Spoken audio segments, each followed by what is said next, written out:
Dando continuidade ao nosso estudo, não é? Ao tema sobre a família da aliança, resgatando esse conceito, nós iniciamos, como disse o pastor Adilson ontem, tratando sobre um tema de relacionamento, de conceito entre a aliança de Deus com o seu povo, tem que ser refletida na aliança do marido e mulher e filhos dentro de casa. Em outras palavras, a família, ela tem que estar debaixo desse princípio superior da aliança que Deus fez conosco. Os membros dessa família têm que estar debaixo dessa aliança, para que possamos refletir essa aliança na nossa vida, no relacionamento marido e mulher e no tratamento com os filhos, em todas as áreas da vida. Entretanto, não é, tentando voltar ao ponto de partida da revelação bíblica, porque ontem iniciamos Isaías 54, mas tentando voltar para o nosso ponto de partida da revelação, nós podemos dizer, irmãos, que Deus estabeleceu um relacionamento perfeito entre o homem e as pessoas, entre um homem e outro, entre o homem e as coisas, entre o homem e ele mesmo. No caso, o homem e Deus. E o pecado, ele quebra o relacionamento de tal maneira que, para que esse relacionamento possa ser restaurado, ele precisa de redenção. Então, não existe relacionamento restaurado à parte da redenção. Por isso que família da aliança é família redimida. É família debaixo do senhorio de Cristo. E não pode ser diferente. Tá certo? Porque vocês vão ver que no início da revelação bíblica, Deus criou o homem e a mulher e criou todas as coisas para que eles vivessem em harmonia entre eles. O pecado quebra essa estrutura. Eu não posso então imaginar relacionamento à parte da submissão ao senhorio daquele que veio redimir um povo para si. Voltando abrindo a palavra de Deus, por favor, eu quero convidá-los a abrir a palavra de Deus em Gênesis, no capítulo 2, do versículo 15 até o 17, por favor. Gênesis 2, 15 a 17. Tomou, pois, o Senhor Deus ao homem e o colocou no jardim do Éden para o cultivar e o guardar. E o Senhor Deus lhe deu esta ordem: de toda árvore do jardim comerás livremente, mas da árvore do conhecimento do bem e do mal não comerás, porque no dia em que dela comeres, certamente morrerás. Vamos orar, irmãos, mais uma vez, e nós vamos expor a palavra de Deus. Deus Santo, rogamos mais uma vez a tua misericórdia sobre nós, e te pedimos humildemente, desvenda os nossos olhos, a fim de podermos contemplar as maravilhas do teu Evangelho na tua lei. Em nome de Jesus. Amém, Senhor. O que o homem está fazendo no jardim do Éden? Quem é o homem na realidade? Podemos ser mais diretos. Quem é Adão? E o que significa Adão? É importante nós termos a consciência de que Deus estabeleceu, existem 3 conceitos de aliança na Escritura, principalmente no nosso documento de fé, no ciclo de fé da igreja, apesar de usar linguagem diferente, mas eles tratam do mesmo tema. Existe o que eles chamam de pacto da redenção, que é o pacto que ocorreu antes da fundação do mundo entre a Trindade, né? O Pai, o Filho e o Espírito Santo. Eles fizeram uma aliança para redimir. Então, os eleitos de Deus eram representados em Cristo, que viria para morrer por eles. A aliança que Deus fez conosco foi feita em Cristo antes da fundação do mundo.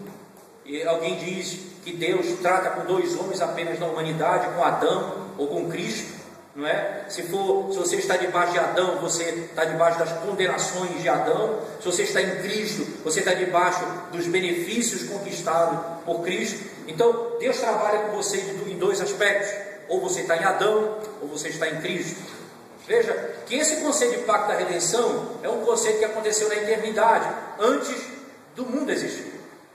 Depois do mundo existir, depois de Deus criar o mundo, criar o homem e colocar o homem dentro de um jardim, ele estabelece um outro pacto, que é chamado o pacto das obras.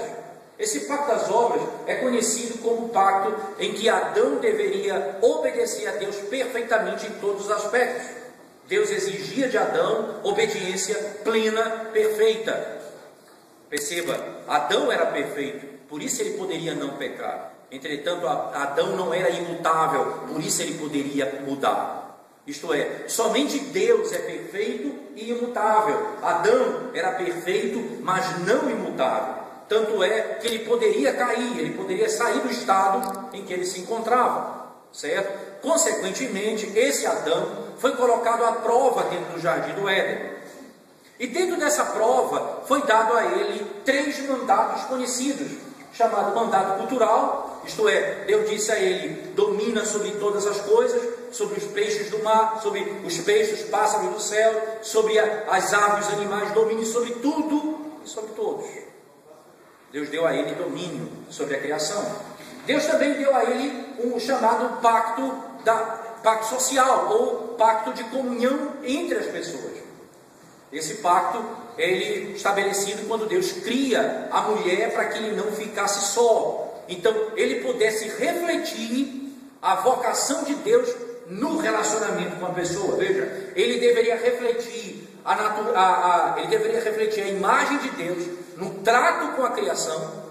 Ele deveria agora refletir a imagem de Deus no trato com o outro. Então Deus dá a ele uma mulher a fim de que ele reflita a imagem de Deus no trato com o outro, no caso, a sua esposa.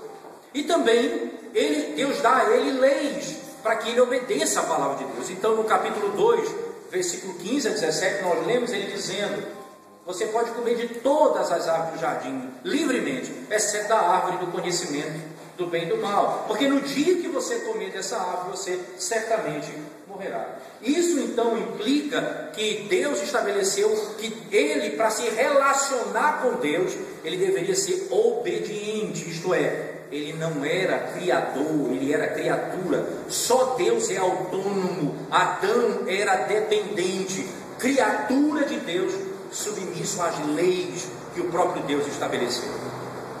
Nenhuma maneira, de nenhum modo, ele poderia agradar a Deus se não fosse por meio da obediência aos seus princípios. Desde o princípio, o homem, ele é dependente de Deus. Quem cria o homem em todas as coisas é o próprio Deus. Quem estabelece como o homem tem que se relacionar com ele e com as coisas é o próprio Deus. Isto é, ele é aquele que dá a lei. Ele cria o homem e dá a lei. Diz como o homem precisa andar e viver. Com isso ele está dizendo: você é dependente, você não é autônomo, você precisa de mim, você não tem condições de por si mesmo caminhar sozinho. Esses 3 mandatos, eles implicam que Adão deveria ser perfeito, obediente a Deus, em todas essas áreas. Mas uma área especificamente, a relação de Deus com Adão, de Adão com Deus, no sentido da obediência à lei específica de não comer do fruto do conhecimento, da árvore do conhecimento do bem e do mal, Deus está dizendo algo muito importante. Todos os outros relacionamentos vão ser quebrados. E aqui eu vou discordar de alguns bons estudiosos nessa área, que dizem que Adão poderia quebrar a lei de Deus se ele quebrasse o mandato social ou cultural. Eu discordo plenamente disso. Ele não poderia, porque a ordem foi dada para comer do fruto. Significa dizer que esses outros mandatos só seriam quebrados se fosse quebrado a relação direta com Deus. O homem iria destruir a relação dele com o outro se ele destruísse a relação dele com Deus. Se não, veja, depois da queda, a primeira pergunta que Deus faz a Adão é simples: onde estás? Ele não pergunta onde está Eva, ele pergunta onde estás? Foi rompida a relação entre ele e Deus. No capítulo 4, do livro de Gênesis, quando Caim mata Abel, Deus pergunta a Caim: onde está Abel, teu irmão? A morte do irmão veio por conta da quebra da relação com Deus. Antes de perguntar onde está teu irmão, Deus perguntou onde tu estás. Qual é a diferença? Que relação que havia entre nós que fora rompida agora? Houve um rompimento na relação. Ele agora se aparta de Deus. E consequentemente esse homem passa a ser inimigo não só de Deus, mas do outro. A gente diz assim, o mundo está pior, Deus está voltando. Você vê um filho matar o pai. O primeiro homicídio foi um irmão matando o outro. O mundo não está piorando. O mundo não está piorando. O mundo é exatamente como sempre foi. Mas também não está melhorando. Como diz os espíritas. Está certo? Ou até mesmo os pós-milenistas. O mundo não está melhorando. O mundo é um mundo caído. Um mundo caído, em que os valores são totalmente distorcidos e que as práticas são as mesmas desde sempre. Jesus Cristo disse isso aos judeus em João 8,44. Vós sois filhos do diabo, que viveis para fazer a sua vontade, porque ele é mentiroso e homicida desde o princípio. Essa é a prática de Satanás.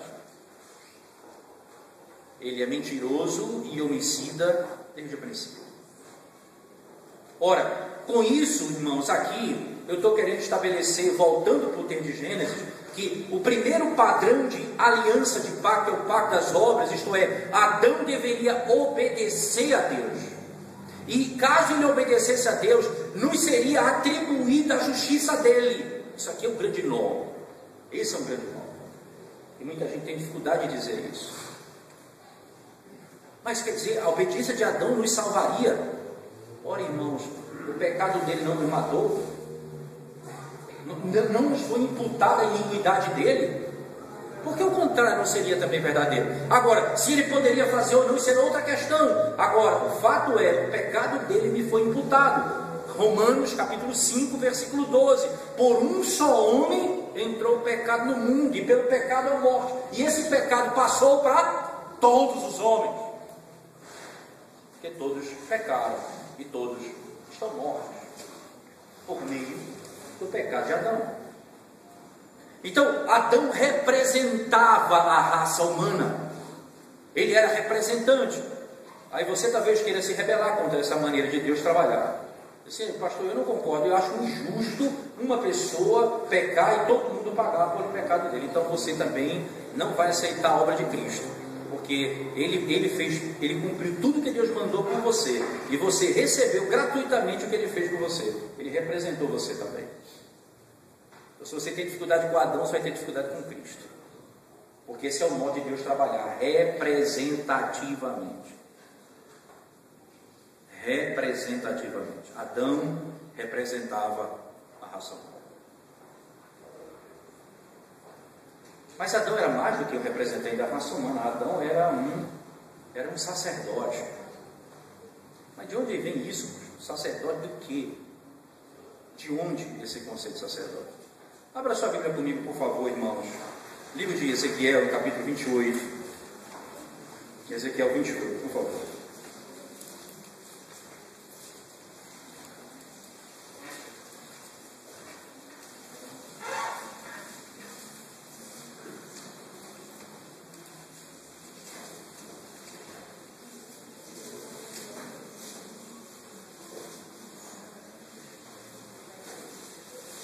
Deixa eu ler a partir do verso 11, por favor. Preste bem atenção na leitura desse texto. Veio a minha palavra do Senhor dizendo: Filho do homem, levanta uma lamentação contra o rei de Tiro e diz-lhe: Assim diz o Senhor Deus, tu és o sinete da perfeição, cheio de sabedoria e formosura. Estavas aonde? No Éden. Veja que coisa. Quem é esse Tiro? Esse aqui é uma coisa esse texto é extraordinário. Motivo de muitos embates teológicos. Quem é Tiro? Tiro era o rei. Tiro aqui, categoricamente, não é? Tiro é uma cidade, e o rei de Tiro é um indivíduo. Mas o rei de Tiro, ele tem um espírito maligno, o mesmo espírito de Satanás, que tentou Eva fazer a mesma coisa, ser independente de Deus. Foi que Satanás disse para a mulher: se comeres do fruto dessa árvore, você vai ser igual a Deus. Você vai ser Deus, você vai ser autônomo, você vai ser independente, você não precisa de ordens, você dá ordem, você não se submete, as pessoas se submetem a você. E aqui ele diz: estavas no Éden. Aí ele chama esse Éden, sabe de quê? Jardim de Deus. Veja, esse jardim aqui não é o jardim de Adão, não. Era o jardim de Deus. Porque era lá onde Deus andava, dizendo em Gênesis capítulo 3 que ele passeava na viração do dia. A imagem é extraordinária, é como se você tivesse um palácio, e atrás do palácio um jardim. E ele saía do seu palácio e ia andar no seu jardim. É essa a imagem que ele estabelece. Ia conversar com sua criação. Por isso ele diz: esse é o jardim de Deus. O texto continua: de todas as pedras preciosas te cobrias, o sardio, o topázio, o diamante, o berilo, o ônix, o jaspe, a safira, o carbúnculo e a esmeralda. De ouro se te fizeram os engastes e os ornamentos. No dia que foste criado, foram eles preparados. Uma hora ele chama Éden, agora ele chama, veja a linguagem, monte de Deus, que é santuário. Acompanhe comigo. Elevou-se o teu coração por causa da tua formosura, corrompeste a tua sabedoria por causa do teu resplendor. Lancei-te por terra diante dos reis, te pus para que te contemplem. Pela multidão das tuas iniquidades, pela injustiça do teu comércio, profanaste os teus santuários. Eu, pois, fiz sair do meio de ti um fogo que te consumiu e te reduzi a cinzas sobre a terra, aos olhos de todos os que te contemplam. Veja o verso 18 mais uma vez. Pela multidão das tuas iniquidades, pela injustiça do teu comércio, profanaste o quê? Os teus. Veja o que ele chama, veja a linguagem que ele usa para Éden: jardim de Deus, monte de Deus, e agora santuários. Perceba bem, irmãos, porque santuários? Não eram muitos santuários, era um. Porque o santuário ele tinha três partes: a parte externa, o santo lugar e o santo dos santos. Por isso era chamado santuários, porque havia três partes, por isso era chamado no plural. Se você lembrar, por exemplo, a primeira manifestação pós-Éden do santuário é o Monte do Sinai.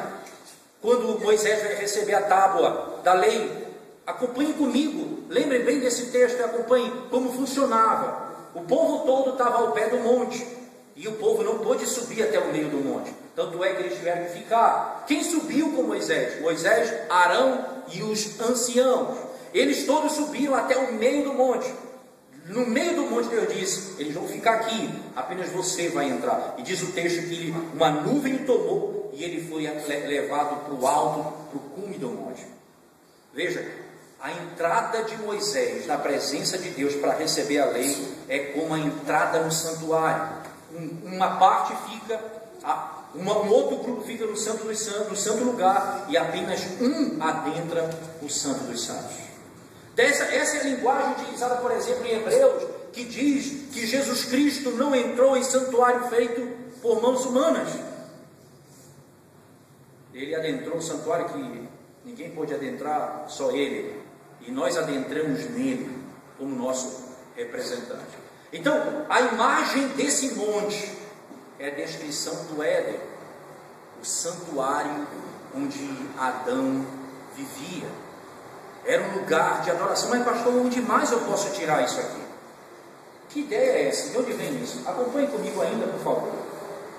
Os dois verbos utilizados no verso 15, está certo? No verso 15 de Gênesis 2. Volte comigo, por favor, o texto. Gênesis 2, verso 15. Tomou, pois, o Senhor Deus o homem e o colocou no jardim do Éden para o cultivar e o guardar. Esses dois verbos, não é? Cultivar e guardar. Cultivar ele trabalhava na terra. Guardar dá a ideia de proteger, não é? Sem dúvida nenhuma. Ele era o homem da terra. A terra produzia frutos. Mas deixa eu te falar uma coisa intrigante. Quando esses dois verbos aparecem em pares, cultivar e guardar, pelo menos 10 vezes, e todas elas estão associadas ao trabalho do levita no templo. Sabe como ela é traduzida? Ministério e serviço. Os mesmos dois verbos. Eu não vou citar os 10 porque a gente não tem amanhã aqui para fazer isso, para mostrar. Mas eu posso citar um texto para você. Ezequiel capítulo 44, por favor. Abra sua Bíblia lá comigo. Ezequiel 44.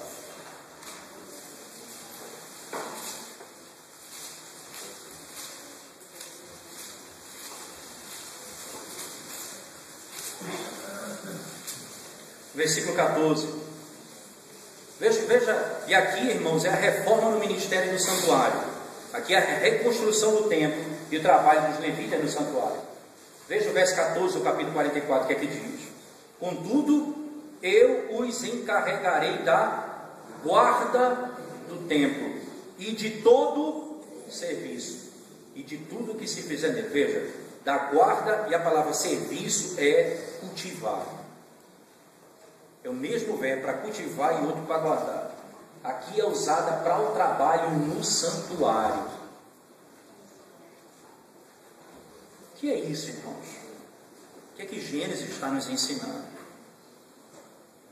Adão, de fato, ele não era apenas o meu representante.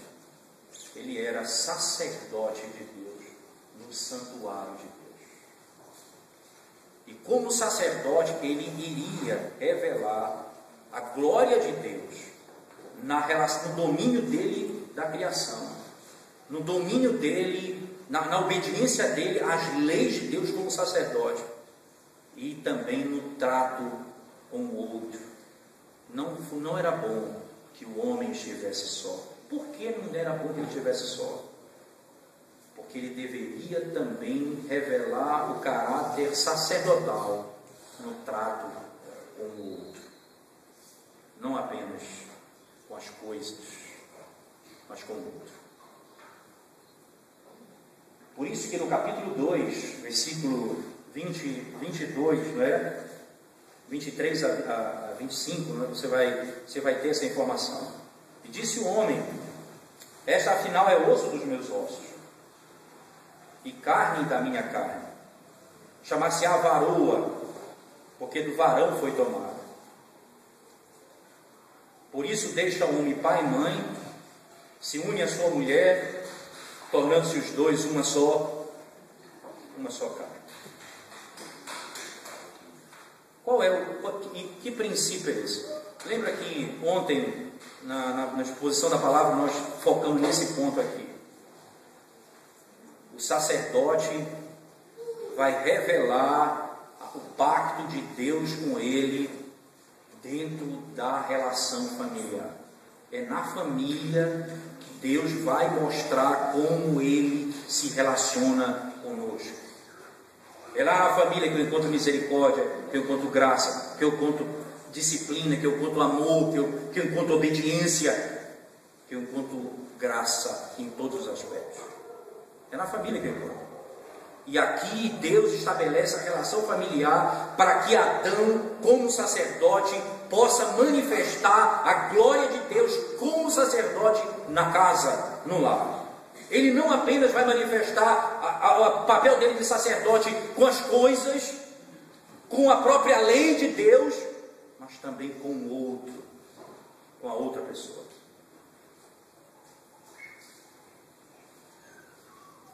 Esse homem então aqui, que é chamado de sacerdote, representante, é aquele que vai ser o parâmetro para nós.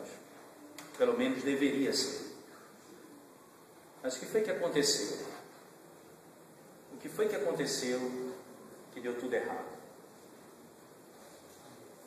Primeira coisa importante: Adão deixou de cumprir o seu papel de sacerdote do lar. Adão deixou de cumprir o seu papel de cabeça do lar.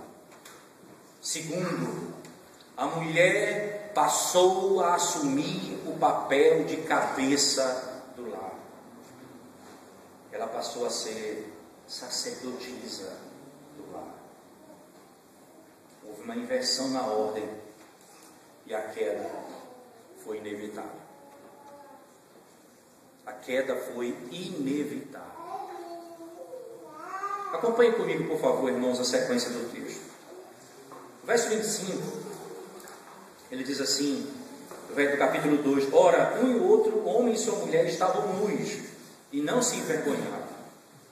A palavra nudez, ela aparece pela segunda vez no capítulo 3, não é? No versículo 7. Abriram-se então os olhos de ambos e, percebendo que estavam nus, cozeram folha de figueira e fizeram cintas para si. Primeira coisa importante: a nudez, ela termina no verso 25 e ela encerra o diálogo entre a serpente e a mulher.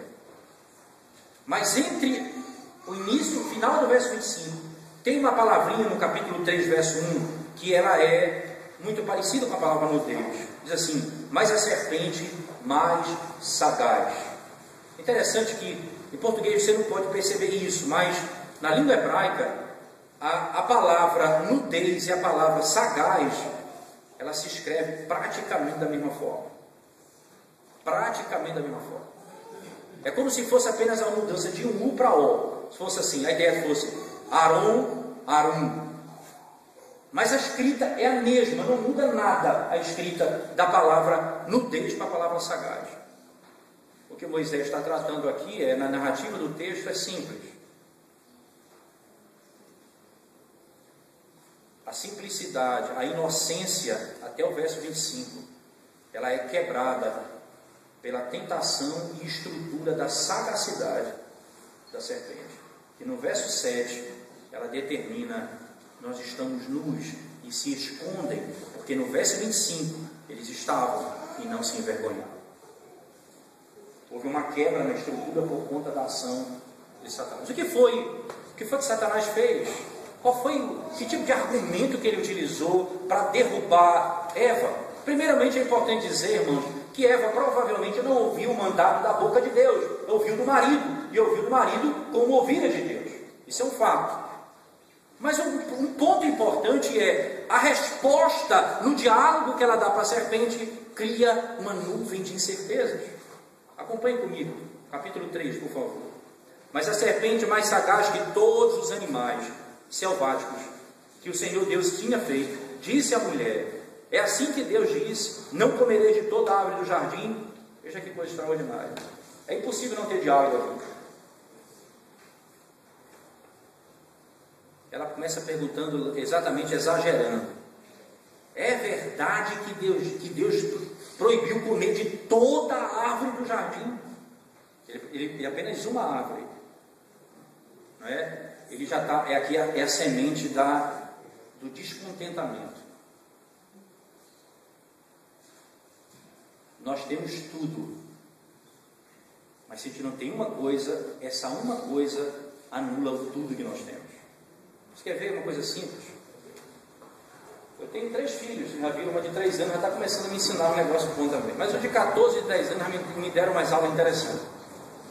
O indivíduo, meu mais velho, vai para a escola, aí de vez em quando eu deixo ele assistir filme com os colegas dele.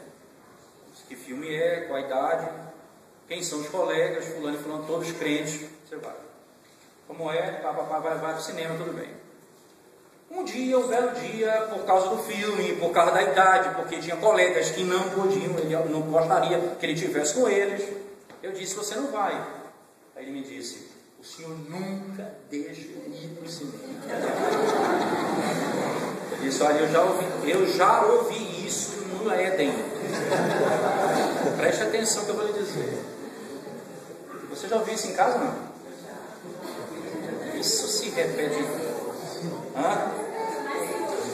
Você deixa todo dia. Um dia ele diz: o Senhor nunca deixa ele ir. O Senhor não. Veja a semente do descontentamento no coração. Espera aí, calma lá. Você está insatisfeito porque uma única vez eu estou lhe proibindo.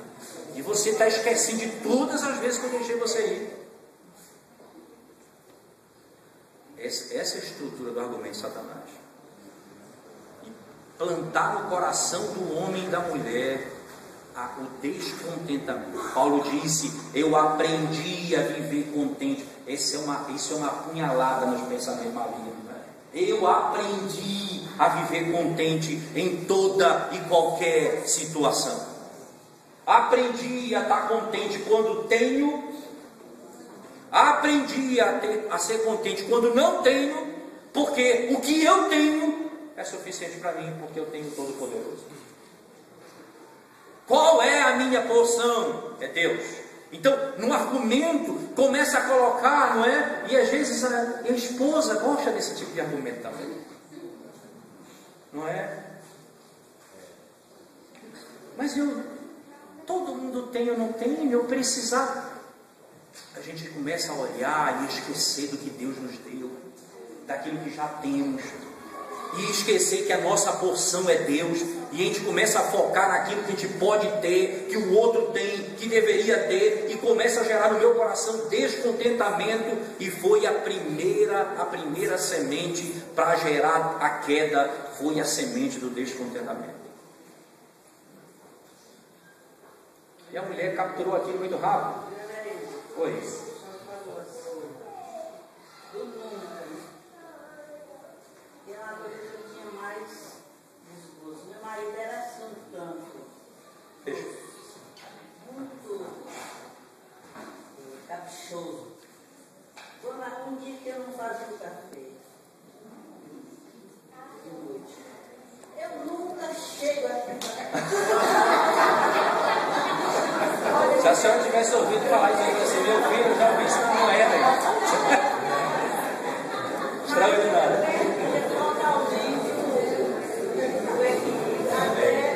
Tiraram um pouquinho por mim. Eles estavam tantas vezes quando o cara estava lá, e esse já era da roça. Perfeito, muito bem. Muito bem colocado. Quer dizer, tentei livrar vocês, homens, mas não teve jeito. Vocês também estão enquadrados. Nós também estamos enquadrados nessa. Muito bem, muito bem. O descontentamento não tem sexo. É o coração do homem caído. Não é a reclamação que você faz. A casa está limpa todo dia. Um dia que ela não está.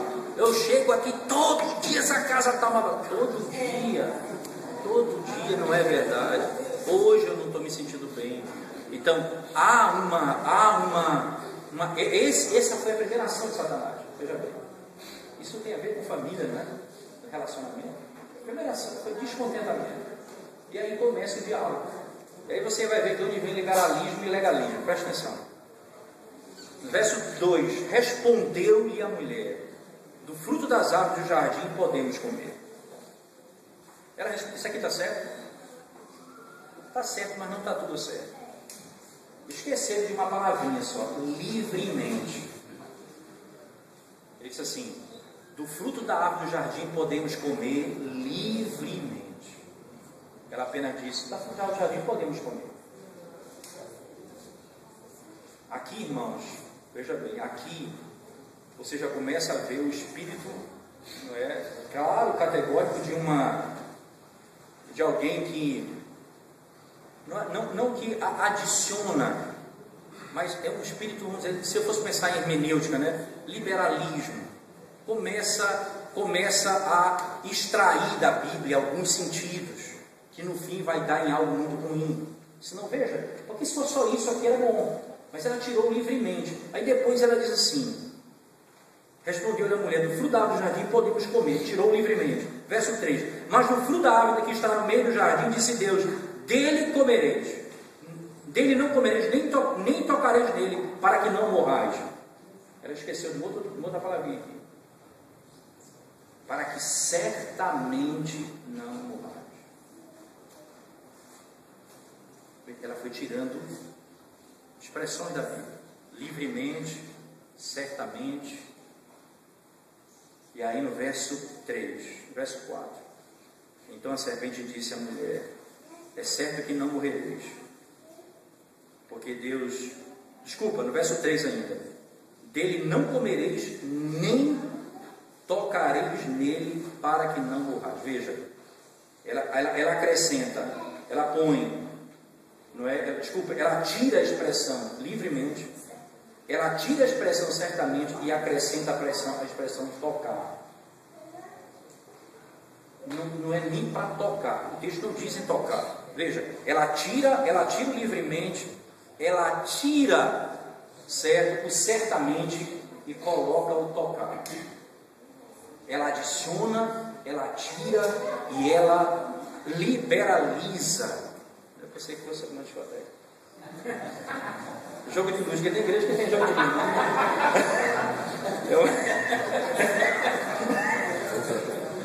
Não brinque não, eu fui pregar numa igreja lá em Recife, eu me assustei, um jato de luz em cima de mim.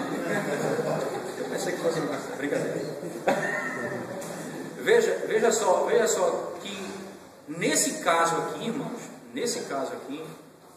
a mulher, ela de maneira clara, três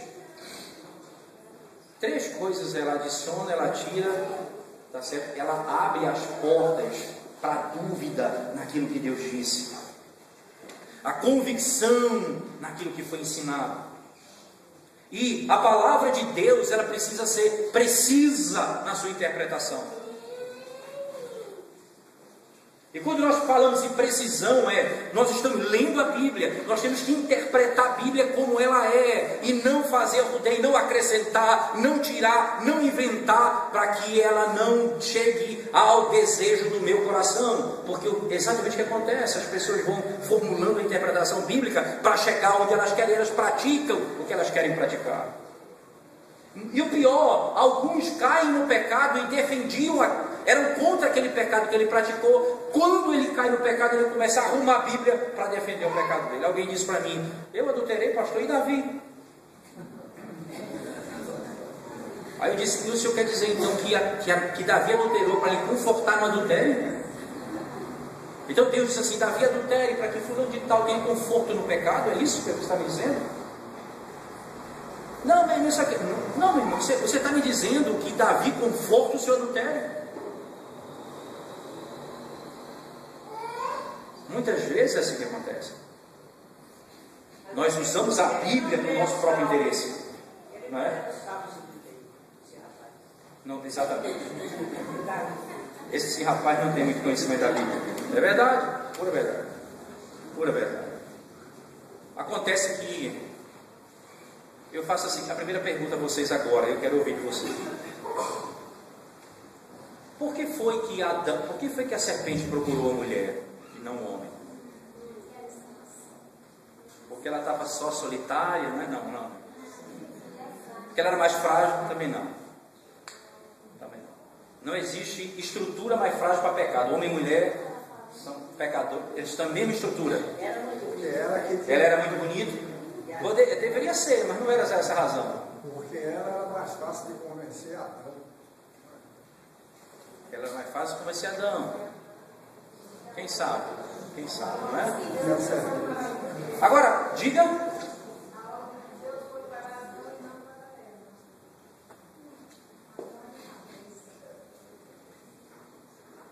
Então, mas ela sabia da verdade, tanto é que ela omitiu, não é? Mas deixa eu fazer então outra pergunta a você. E com essa pergunta eu espero que você responda essa primeira que eu fiz. Quem foi que Deus procurou primeiro depois do pecado? Por que não procurou a mulher? Porque ele é responsável. Porque Deus deu a ordem para administrar tudo que ele fez. Abra só. Hã?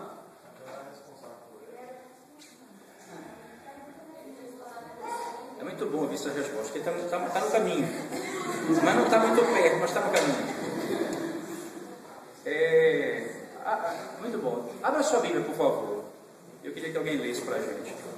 Primeira carta de Paulo aos Coríntios, primeira carta de Paulo a Timóteo, capítulo 8, primeira carta de Paulo a Timóteo, capítulo 2, verso 8 a 15. Ora, eu não quero aqui discutir se a mulher vai ensinar na igreja, vai pregar, não é isso que eu quero discutir, tá certo? Porque esse deixa o pastor Adil. Isso não é meu, eu não vou falar sobre isso. Mas eu quero tratar de um tema importante. Primeira carta de Paulo a Timóteo, capítulo 2, verso 8 a 15. Alguém pode ler para a gente, voz audível, por favor? Quero, portanto, que os varões orem em todo lugar, levantando mãos santas, sem ira e sem animosidade. Da mesma sorte que as mulheres em traje decente se ataviem com modéstia e bom senso, não com cabeleira frisada e com ouro, com pérolas, com vestuário dispendioso, porém com boas obras, como é próprio às mulheres que professam ser piedosas. A mulher aprende em silêncio com toda submissão, e não permito que a mulher ensine, nem exerça autoridade de homem, seja porém em silêncio, porque primeiro foi formado Adão, depois Eva. Ok, só um minutinho aí. Paulo está dizendo assim: eu não permito que a mulher exerça autoridade de homem. E qual o primeiro argumento que ele dá para isso? Primeiro foi formado Adão, quer dizer, a ordem da criação implicava em autoridade. O homem é o cabeça, ele é o sacerdote. O que aconteceu exatamente? Exatamente, Satanás procura Eva invertendo a ordem da criação. Invertendo a ordem da criação. Veja, irmãos, que essa teoria da nossa sociedade, que a mulher tem direitos iguais, a mulher é igual ao homem, a Bíblia não nega isso. Não é? Mas o homem não pode engravidar pela mulher. Existem papéis diferentes. E que quando respeitado esses papéis, existe unidade dentro da estrutura. A Bíblia chama a mulher de auxiliadora. E a auxiliadora não é diminuir a pessoa. Porque se você chamar de auxiliador e diminuir a pessoa, o que você está chamando Deus em Salmo 121? Eleva meus olhos para os montes. De onde me vem o auxílio? O meu auxílio vem do Senhor. Ele é o que? É o meu auxílio. A mulher, ela reflete o caráter de Deus quando ela auxilia o marido. Quando ela faz seu papel de auxiliador, não de chefe da casa, não de aquela que vai suprir o traz sustento para o seu lar. É por isso que no capítulo 2 diz: deixe o homem pai e mãe. Não é abandonar a família, não. Você vai constituir outra família. Una-se a sua mulher, formando-se os dois uma só carne. E aí já está proibindo o casamento patrocinado, que é patrocinado pelo pai. Esse casamento aqui, ele é, quem patrocina é o homem. Ele sai de casa porque ele pode manter sua casa, porque ele pode suprir sua família. Ele é um homem de responsabilidade. E aqui vem outro ponto para você, moça, preste atenção no que eu vou lhe dizer. Aquele cidadãozinho ali, tem uma banda hoje, rapaz, que os caras são ridículos. Desculpa a expressão, mas eu estou sendo bondoso. Eles são mais que ridículos. Como é? Os caras que tem uns óculos coloridos de cabelo. Pronto. As menininhas tudo apaixonadas por aquelas coisinhas assim. E eu fico olhando. Parece aqueles... parece um Smurf, né? Aquele negocinho tudo pequenininho assim. Eu fico impressionado com aquilo. Como as meninas, moças, pelo amor de Deus. Isso não é moço, isso não é rapaz, isso não é alguém para você construir família. Pelo amor de Deus. Primeira coisa, preste atenção que eu vou lhe dizer. Ele tem que ser um homem da aliança, certo? Segunda coisa, trabalhador. Homem trabalhador, homem que não gosta de trabalhar não serve para casar. O indivíduo que passa o dia em casa dormindo, quer constituir família, pelo amor de tudo, esse menino, você vai passar fome com ele. E mais do que isso, preste atenção, mais do que isso. Essa é boa também. Não é? Mas é o que eu estou dizendo, irmão, preste atenção aqui, por favor. E aqui eu estou dirigindo a você. Rapazes, preste atenção.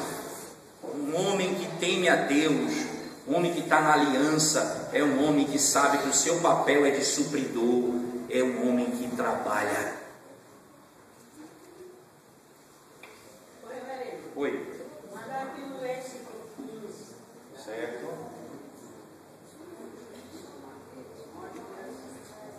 A mulher que caiu na injeção, salvar-se-á, porém, dando à luz filhos, se permanecer com modéstia na fé e na caridade e na santificação.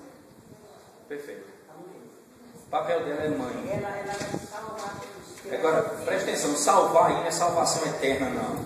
Porque a salvação aí ela vai ser, a melhor tradução dessa palavra é que ela vai ser preservada. Não é salvação, porque salvação aí é salvação por obra, né? Aí é no sentido de preserva. A mulher vai ser preservada no seu papel de mãe. Quer dizer, onde que você vai encontrar essa estrutura? A mulher que é mãe. Hoje em dia, a mulher fala assim: eu vou casar, vou estudar, eu vou terminar minha faculdade, eu vou conseguir um bom emprego. Aí quando chega aos 40 anos de idade, eu vou ter um menino. Aí tem um neto. A menina, aí não sabe porque o menino é chato, o menino não suporta a criança. Porque criar neto, meu amigo. O avô viu o avô criar neto direito? O avô diz assim: eu já criei o meu, agora eu quero só curtir os netos. Não é? Quem cria neto dá problema. Certo? Em tese é assim. Tá certo? Em tese é assim que funciona. Esse é o problema. Aí você vai gerar filhos, irmã. Quando você cumprir a sua parte, qual é a sua função? Você é esposa, você é mãe. Você precisa entender que, como mãe, você vai auxiliar seu marido na educação dos seus filhos, constituir flechas para o mundo. Você vai gerar filhos que são flechas para esse mundo, pessoas que vão temer a Deus no mundo caído, que vão amar o Senhor nesse mundo caído. Essa é a sua função. Como fez a mãe de Timóteo, que aprendeu a palavra com ela em casa e se tornou um pastor extraordinário. Extraordinário.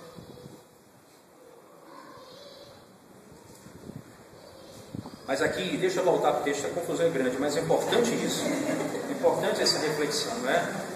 Importante isso. Preste atenção, irmão. Agora Deus cria uma estrutura e diz assim: por quê? Adão, o que foi que aconteceu? Ele não se volta a Eva, ele era o cabeça. Você sabe o que mais me intriga nisso? É o versículo 6 do capítulo 3, por favor.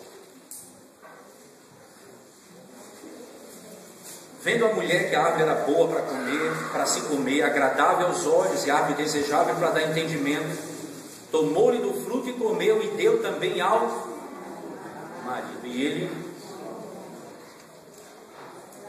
você sabe que tem uma palavrinha hebraica aqui, que ela não aparece nessa frase em português, nenhuma versão, mas 98% das versões em inglês que eu tive a oportunidade de ler, elas têm essa partícula. Isso é intrigante, porque eu não sei exatamente qual a razão. Tem uma partículazinha que é assim: com ela. A tradução é assim: vendo a mulher que a árvore era boa para se comer, agradável aos olhos e árvore desejável para dar entendimento, tomou-lhe do fruto e comeu, e deu ao marido que estava com ela, e ele comeu. Todas as Bíblias em inglês traduzem: e deu o fruto ao marido que estava com ela. Sabe o que essa partículazinha diz? Adão não cumpriu seu papel de sacerdote. Ele viu a mulher ser tentada, ele ouviu os argumentos, e não agiu como um marido que protege a sua esposa, o santuário do Senhor. Por isso ele foi expulso do paraíso. E Deus colocou um guarda para proteger o paraíso. Um anjo que protegia a entrada do paraíso.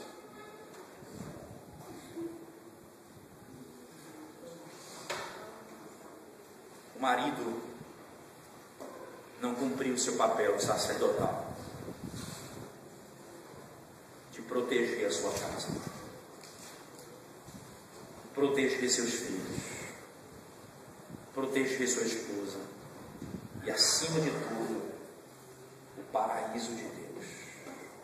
Como sacerdote, ele não permitiu, ele não tirou Satanás de lá.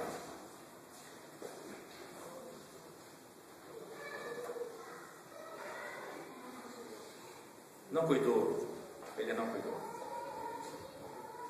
Sabe o que é que acontece, homens? Preste atenção nisso aqui agora. Sabe o que acontece, irmãos, homens? Quando você não cumpre o seu papel de homem, quando você não dá o suporte à sua família, quando você não é aquele que chama para o culto doméstico, quando você não é aquele que proporciona cultura à sua casa, quando você não é aquele que sustenta a sua família com trabalho, você dá para a sua casa, para os seus filhos, a impressão de uma inversão na ordem. E, consequentemente, você abre as portas para que a destruição entre na sua casa.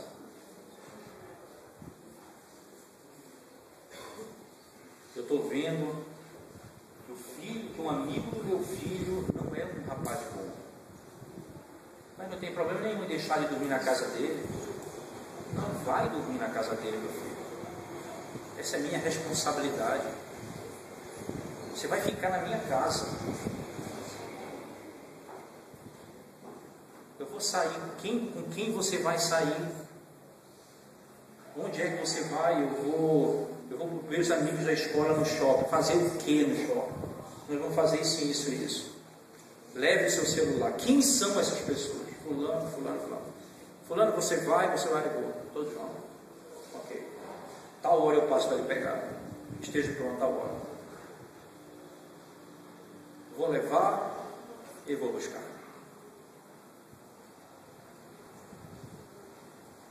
Dê ânimo à sua mulher, para que ela tenha prazer em fazer isso também. Porque assim como nós fazemos para Cristo, ela faz para o marido.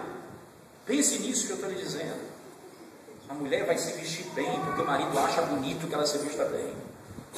E é bonito uma mulher que se veste bem. Uma mulher decente no seu vestuário. Não imoralidade, eu falo decente no seu vestuário. Agora perceba, assim como ela cuida da aparência porque você acha bonito, ela vai cuidar da alma se você também começar a elogiar. Aprenda a valorizar a alma da sua mulher,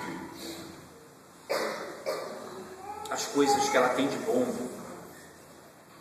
Não apenas ela faz o café 10 anos bem, um dia está amargo. Toda vez que eu chego aqui, os 10 anos não deu um elogio, mas no dia que saiu amargo fez uma crítica. 10 anos sem dar um elogio, no dia que sai amargo faz uma crítica. Uma tragédia, esse negócio sem futuro.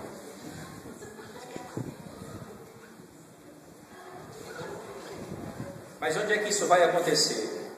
Deixa eu terminar dizendo isso aqui. Onde é que isso vai acontecer? Quando é que esse princípio vai se tornar realidade? Se nós estivermos em Cristo, preste atenção. O primeiro pacto foi da redenção. O pacto das obras ocorreu entre Deus e Adão. Mas Deus fez um pacto com Cristo. Deus fez um pacto com Cristo. E os que estão em Cristo estão debaixo desse pacto. São redimidos pela obediência e pela obra dele. Esses são aqueles que vão viver a ordem da criação. para poder encerrar, eu não vou expor Efésios, porque senão nós temos 2 dias, mas leia comigo, apenas preste atenção na estrutura de Efésios comigo, rapidamente. Efésios capítulo 1 trata sobre o quê? Deus predestinou um povo para si antes da fundação do mundo, ok? Capítulo 2 trata sobre o quê? Essa predestinação se torna realidade na história. Eu estava morto nos meus delitos e pecados, então Ele veio e me redimiu. Então Ele me salvou na história. Capítulo 3 e 4 fala dessa formulação de um corpo redimido por meio dessa obra. A partir do capítulo 5, esses que foram redimidos por essa obra vão dizer como vivem nesse mundo. Marido, ame sua esposa. Esposa, seja submissa ao seu marido. Filhos, obedeçam a seus pais. Pais, eduquem os seus filhos em amor. Patrão, não explore seu empregado. Empregado, não trabalhe apenas quando o seu patrão estiver vendo. Porque todos vocês têm um único Senhor, que é Cristo. Isto é, todos vocês estão debaixo da aliança com Cristo. Todos vocês estão nele. E quem está nele constitui uma outra estrutura nessa sociedade. Os valores da criação são restaurados. Os valores da criação são restaurados em Cristo.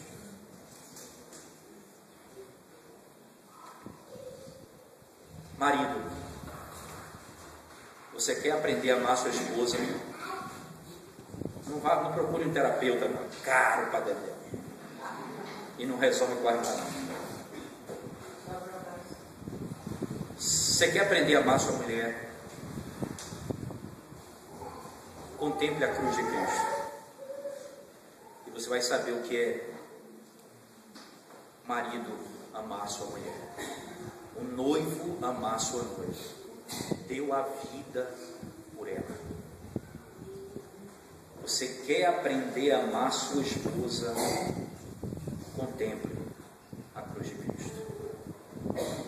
Esposa, você quer aprender a ser submissa ao seu marido? Como ser submissa ao marido? Contemple a cruz de Cristo. Lá, aquele que é Deus, que não é Deus por usurpação, como diz Filipenses, né? A gente lê aquele texto errado, né? Sendo Deus, não usurpou de ser igual a Deus. Ali, o que ele está dizendo é simples.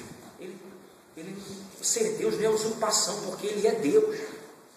Ele é Deus sem usurpação, porque Ele é Deus na sua essência. Mas Ele, sendo Deus, se submeteu, foi submisso até a morte e morte de cruz. Você quer aprender a ser submisso? Contemple a cruz do Calvário.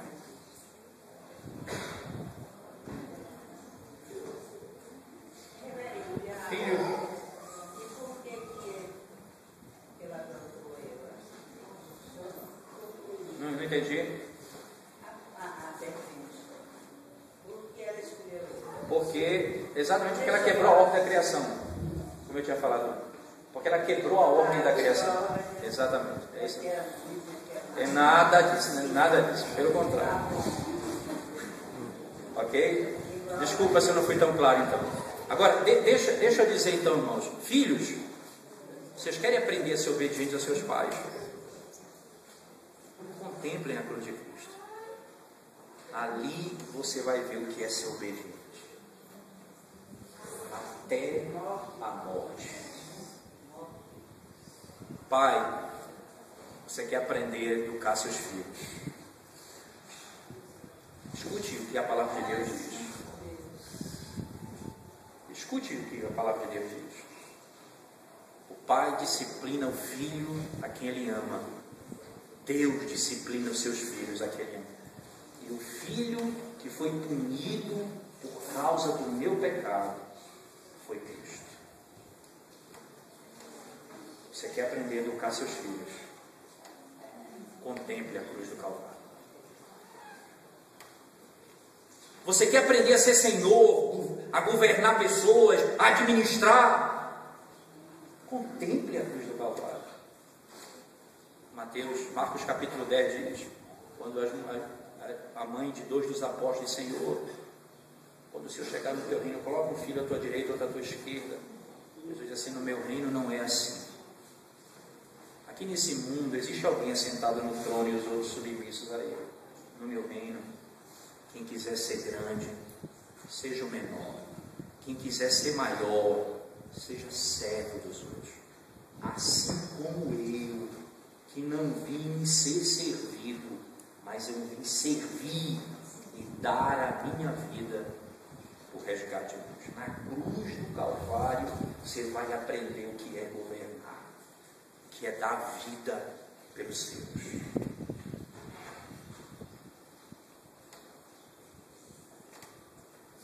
Com isso eu preciso dizer, todo relacionamento só pode ser restaurado na cruz do Calvário.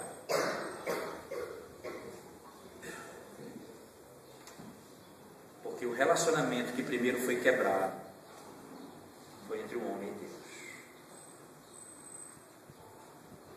Se não for em Cristo, nenhum relacionamento pode ser emendado, mas não restaurado. Pode ser maquiado, mas não tratado.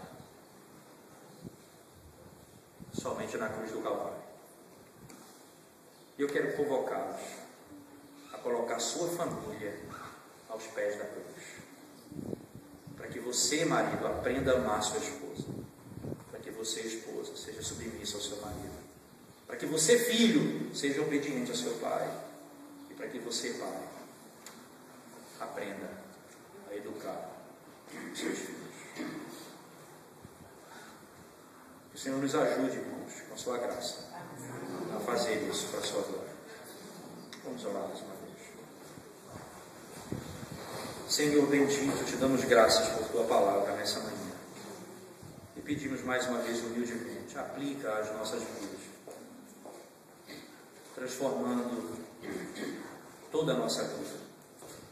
Ensina-nos como homens a amar e a cuidar da nossa casa. Ensina com as mulheres, ó Deus, a serem submissas a Ti e aos seus maridos.